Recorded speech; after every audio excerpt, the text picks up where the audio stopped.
2021 жылы 1 қыркүйек пен 30 қазан аралығында Қазақстанда кезекті ұлттық халық санағы өтеді. Бұл еліміздің халқын бір мезетте түсірген белгілі бір сәттің фотосуреті іспетті.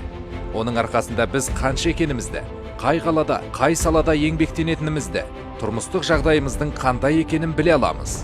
Санақ бұл маңызды деген демографиялық және әлеуметтік экономикалық көрсеткіштерді нақтылауға және оның жылдар ішінде қалай өзгергенін анықтауға көмектесетін жалғыз әдіс.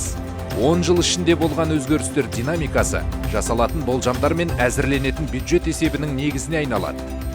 Осылайша мемлекет қайда және қанша жұмыс орнын құру керектігін, қанша тұрғын үй, мектеп, балабақша, аурухана мен басқа да әлеуметтік маңызы бар нысандар қажет екенін білетін болады. Қазақстанда әркім маңызды.